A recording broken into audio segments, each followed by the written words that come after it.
You got a lot of damn nerves to be in the face of American people saying for numerous administrations, Iran is a problem.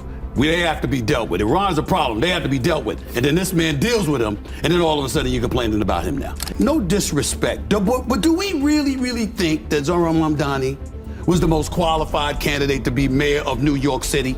Come on now, we know better. To me, what the Democrats are not doing with this is leading. The energy in their parties with the young people who learn everything about Israel on TikTok. They don't know shit. And their leaders are not standing up and saying, kids, you don't know what's going on here. I mean, as the person who said Democrats are too weak and woke, I think that's your quote. I mean, this has got to be what you're talking about. Well, look, I mean, I think I will just say what happens in New York City does not work in other places of the country, That's right? correct. Like Doesn't work there either, by the way. Well, Smith absolutely tore into Gavin Newsom and what he called the failed leadership coming out of California, with concerns over election integrity, homelessness, rising crime, high taxes, and what many see as ongoing incompetence. Even some Democrats seem to be questioning their own side. And I know a lot of people aren't used to seeing Democrats criticize fellow Democrats, but this is exactly the kind of moment many have been waiting for. So make sure to hit that subscribe button and let's jump right in. Because they started by explaining how the left became more extreme without even... Conservative? I don't know what makes you either one. Conspiracy theories, that they know. And memes. And trolling that also might be true. Maureen Galindo is a Democrat who ran for the House in Texas this year. Describes herself as a judgment-free sex therapist? I hope so. Who wants a judgy one? What would that be? Well, plainly, your dick's too small. Okay, so she's judgment-free, namaste. But she's also said during the campaign she wants to turn the ICE detention center in her district into a prison for Zionists and ICE officers. But she says, putting Zionist billionaires in prison does not mean putting all Jews in internment camps. So a moderate. I guess she thinks she's progressive? Because hating ICE, okay, check, and hating Jews, sure, that's progressive now. But concentration camps? I associate that more with conservatives. Is that just me? And it is not just Bill Maher who feels this way. It is anyone looking at the situation with a bit of common sense. Because pushing yourself entirely to one political side does not automatically make you qualified to run a city. A mayor's job is to solve real-world problems, not simply repeat party slogans. And that is exactly the point Stephen A. Smith made loud and clear. Democrats, my God, please find somebody who can lead. Gavin Newsom is out here in California. Out here in California. Pulling off in his own way what I think he wants to. He's being known more for trolling Trump on his podcast or with other interviews than what he's actually doing in the state of California. They think that's leadership because they don't have it. They know what they're doing. These politicians know. They know where the money is. They know how to get some of it, too. Because Marjorie Taylor Greene came into office. She was worth a couple of $100,000, according to the reports. How the hell you leave departing and you worth $25 million? Where'd it come from? I work every day. I make a pretty good salary. I ain't making $25 million working on Capitol Hill with a salary that's less than $400,000 by accident. Somehow, some way, lobbyists up on Capitol Hill, you vote in one way or another, making sure that you assuage their concerns and appeal to them and all of this other stuff. And in the meantime, you getting paid, but the American people ain't. How do you really feel? That ain't an accident. They know what they're doing. They know what they're doing. They just haven't been called on it. But stay tuned. Stay tuned. One thing where we have a disagreement, if you have a fundamental values disagreement with an organization, then you shouldn't take their money. It's just hard for me to comprehend how we can hear someone on Capitol Hill saying, I have a fundamental disagreement with this one issue. As far as I'm concerned, there should be an abundance of issues that you fundamentally disagree with somebody about, considering the politics that go on Capitol Hill and the inordinate amount of issues that have to be addressed. I'm not saying that wasn't serious. I get that part. I'm just saying it's hard to imagine that one issue would do that, but okay, that's you. It's hard to, I mean, frankly, I think a larger issue for people is if you are, and this is separate from your reason to do so, but if people are in a fad-based way, deciding, oh, is this unpopular? Is this going to get me less likes? And I will then stand for that. That makes me very skeptical about what you'll stand for at all. And that if it's a matter of, if people don't like that I do this, are you simply hiding your hands in the long run and doing what you want? I'm very, very skeptical of any politician who decides what they believe in based on what people give them likes. And that is exactly what appears to be happening in the LA mayoral race. Because for many on the left, the focus seems to be shifting away from solving problems and more toward getting attention, earning approval, and saying whatever sounds appealing enough to win votes. And in a recent video, Spencer Pratt summed this up perfectly. I will show you that clip in just a second. But first, let's hear Stephen A. Smith's message directed at Gavin Newsom. Not down with Gavin Newsom because my issue with Gavin Newsom is like, listen, you look great in those blue suits. You're very articulate, very smart, very quick with it. I love how you've been trolling Trump because I thought that was necessary, in order to compete with Trump. But I can't ignore the fact that you're number one in unemployment, number one in homelessness and poverty and all of this other stuff, and the price of the affordability issues in California. I can't ignore all of that. I can't ignore the fact that there's no way I can see you winning an election with some of the things that have been happening in the state. And if Los Angeles keeps electing the same liberal leadership year after year, then many people believe nothing is really going to improve. It will be the same issues, the same explanations, the same crime, the same homelessness crisis, the same taxes, and the same promises that never seem to get delivered. For Los Angeles, Angelinos are now stuck with two morons responsible for all their problems, and they have to choose between Dumb and Dumber. That's not a choice. That's the machine protecting the machine. And now every problem that plagues Los Angeles because of these two corrupt communists is going to accelerate, and the city will tumble headlong into the abyss. You have no idea how many major developers, hoteliers, business owners, entrepreneurs have been texting me saying they're packing up and leaving town. More of your favorite restaurants will be shuttering. That means less tax revenue. That means the city has to cut services, more potholes, less firefighters, less police patrols, more criminals, more drug addicts terrorizing your communities. And we haven't ended it. You have no idea how bad things are about to get for this city. Look at this place already. Weeds growing from every crack and crevice, graffiti over every square inch of public space, garbage, drugs, feces, burned up dogs, burned down towns, abandoned storefronts. This city is a mess, and you're about to reward the arsonist who torched a place with 4 more years of destruction? I know he's very bitter. My goal hasn't changed. I've been laser focused on stopping these commie animals, and I will stop them. If you think we uncovered a lot of fraud and evil in the campaign, just wait. We have some recordings of one of your exalted candidates doing and saying something that would make her resign. I will get back to the video in a second. But this is the leadership problem LA has been facing for years. These liberal politicians have created a system that critics say benefits wealthy insiders, political allies, and failing policies, while everyday working people are left dealing with crime, homelessness, high taxes, and constant disorder. And that is the exact point Spencer is trying to make. A real leader should not be chasing applause or defending a broken system.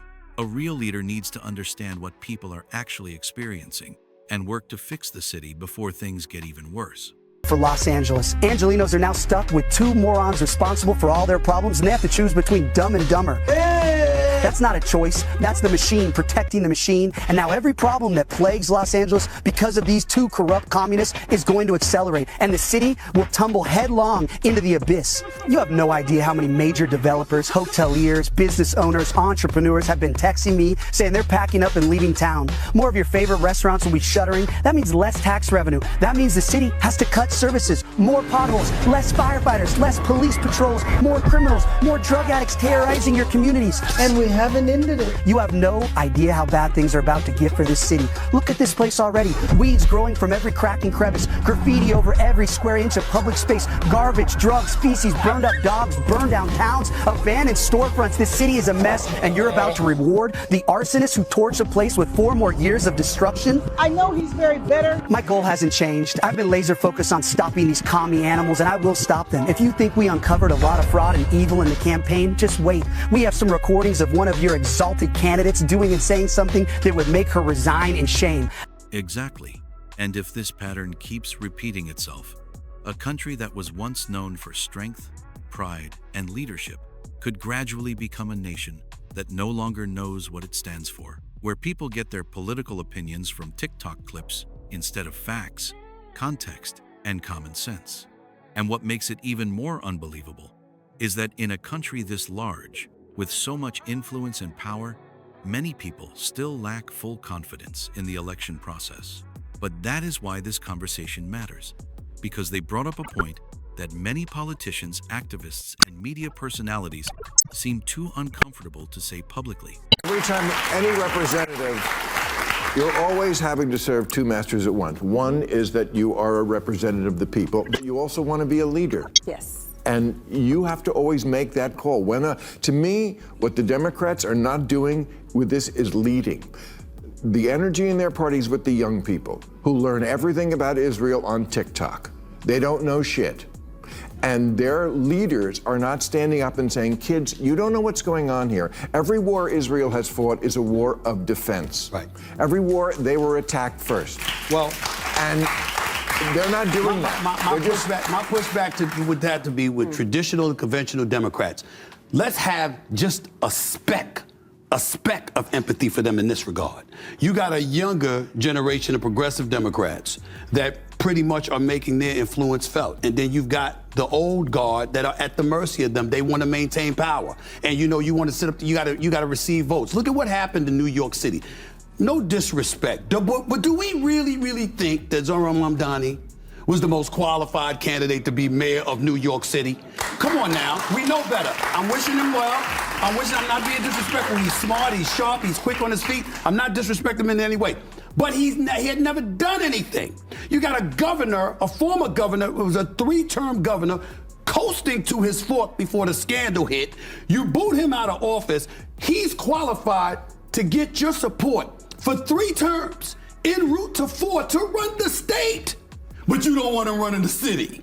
And you're going to hand the reins to a 33-year-old he's also a communist. Okay. I mean, and I'm not saying that as a slur. All right. I'm saying that's his political view. It's a view you're allowed to have in this country, and people are allowed to vote for it. So you have people that don't mind that, and they want that in this country. And unfortunately, if you're a Chuck Schumer or some of the old guards, you're at the mercy of all of that, still trying to stay in office, knowing that you got voters out there that would support that ahead of you. I mean, one of the main people who is in his administration, you can read. I think a lot of people would probably agree with this argument because the pattern from politicians over the years has been pretty simple. The people at the top benefit while working class and lower income Americans often end up carrying the burden. And let me know in the comments, which president or politician do you believe actually helped reduce this problem or made life better for everyday Americans? Because from what we continue to see, most politicians follow the same playbook. They campaign on change, protect the existing system, and leave regular people stuck dealing with the consequences. You mentioned our governor. He used the words culturally normal. He said the party needs to get more culturally normal. He needs to get more culturally normal.